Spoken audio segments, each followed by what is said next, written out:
Well, the great and the good of the press are gathered behind me to celebrate the winners and commiserate with the losers here in the Indoor Touring Car Championship in the Czech Republic.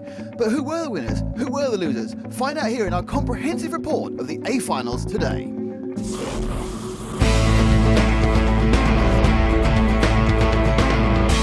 So it was VOLKER, HAGBERG, PRUEMPER off the line, and those three cars dominated the first 3 or 4 minutes of the race. RONALD, knowing that really it's very hard to get past without making mistakes, just had to keep his line and has an advantage of being quite quick over the first couple of laps. He was stretching his lead there. Alex trying everything he could moving forward. Yannick stalking from behind the two of them, hoping really they would tip each other off, but it was clean all the way, and RONALD with a nice fast car in the first laps, you can see, easing away. A couple of minutes later we see that it's Yannick who is now pressurising Alexander HAGBERG very close. They were almost touching on several corners. Alex managing to keep the car drifting away, Yannick pushing all the time, but it was good clean racing, and this was interesting because we had some problems in the heats, but this final particularly at the front was very clean indeed. Alex seemed to have it all in hand, but he was really obviously trying to close the gap back up to RONALD, had that nice cushion from a very good start.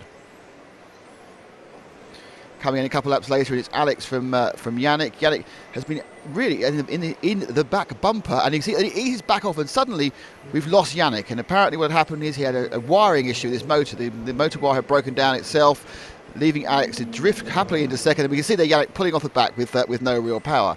This put Adrian Bernstein, the young Norwegian extra driver, into third, which he immediately threw away rolling, letting through Teemu Leino, his teammate, as well as Freddie Sudorf.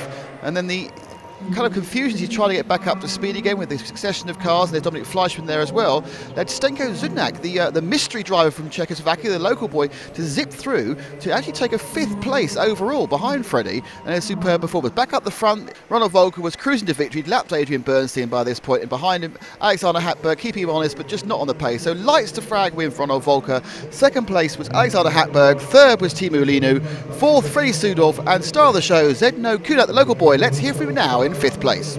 I had a lucky start, so I didn't make a mistake. Some guys make mistakes, so I push it to the Dominic Fleischmann, and I do it to the 5, so I'm happy.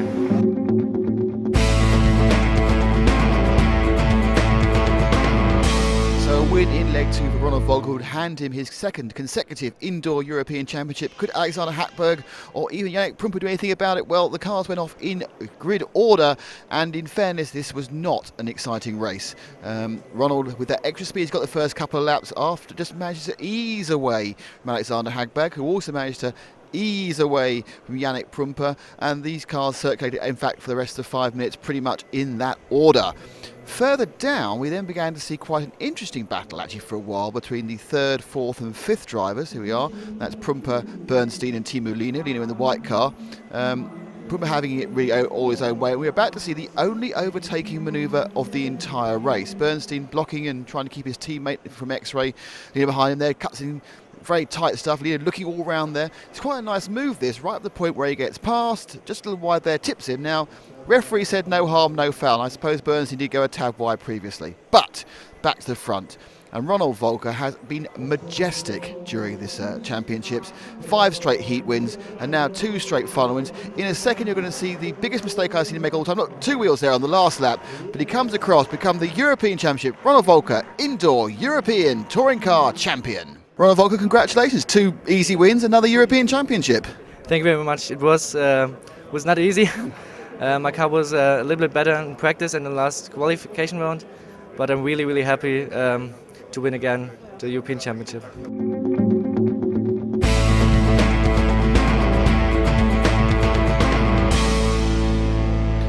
So, having already won the first 2 legs of the A-final, RONALD VOLKER looks on, not needing to take part in leg 3, but the other 9 drivers will be fighting for all the other positions.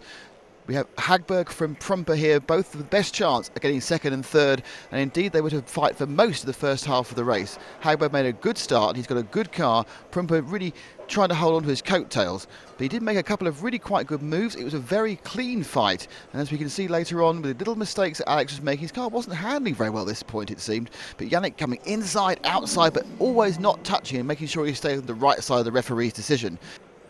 There was a real ebb and flow to this battle, which took place over most of the first half of the race. Alex would pull slightly away, Yannick would get back closer again. until right towards the end, Alex finally made a mistake and Yannick got through. Now, what we didn't realise is this was more symbolic of the problem that Alex was having. He was actually able to drag himself back onto to Yannick's tail, but the car was handling badly. Eventually, it was to let him down when the differential failed at the front, and a very unlucky Alexander Hagberg. As you can see, he managed to get really close again with a car that was noticeably nervous, making an odd ticking noise, but as you see, the precision has gone. He's clipping things because he just hasn't got that ultimate level of handling in a track like this, which is so precise and the driver's been driving so well on. So Alex's demise gave Yannick the win. Second in this heat was Freddie Sudolf, and third was Martin Hoodie. Good result for him. But the overall result, RONALD VOLKER from Yannick PRUEMPER from Alexander Hagberg. Let's hear from the rest of the podium. Yannick, congratulations, second place overall, especially of course when you had to throw away the first leg. Yeah, I never thought about that I would finish second now overall, and I'm very happy about that. Yeah, I mean, you had that wiring problem. You had a reasonably third place easy run. Second, then final, of course, you had a big battle with Alex, didn't you? Yeah, it was luckily that Alex rolled it over, so I could easily pass him. Yeah, that's I think something was wrong with his car, so he was not really able to keep his performance than before. So yeah, good for me. As a young driver, an up-and-coming driver, what does this really top result, second place in Europe indoors, mean to you? Yeah, it's now my biggest result in my life or in my SC career. So yeah, it means a lot for me. Alexander Hagberg, third overall. I suppose a bit disappointing. Bad luck in that last round. What happened? Yeah, unfortunately, I had some problems with the front diff of the car, which broke, so it didn't drive properly. So I'm disappointed that I could not fight for the second place overall. How do you feel overall about the event, though? You seem pretty competitive if you take Ronald out of the picture. Yeah, I mean, we are getting closer to Ronald than we were at the previous events, so of course with that I'm happy and I'm looking positively upon the future. So behind Ronald, Yannick and Alexander was Freddie Sudolf of Germany in 4th, Tim Molina of Finland in 5th, Martin Huddy from Slovakia in 6th, young Viljarmi Kutoven in 7th, Adrian Bernstein from 4th in the grid to 8th overall from Norway, Senko Kunyak, the young Czech man, from 9th, and in 10th Dominik Fleischmann. No luck for the German. Well, Ronald, the spoils of a victory in this European Championship, but we have another European Championship next week. Yeah. What are your chances? Oh, I don't know. It is a completely different class, and yeah, it will be completely different. So I'm not sure what to expect. Well, you can join me and Ronald for the 112 Championship from Montbrisson here on EFRA.ws from next Friday. Don't miss it.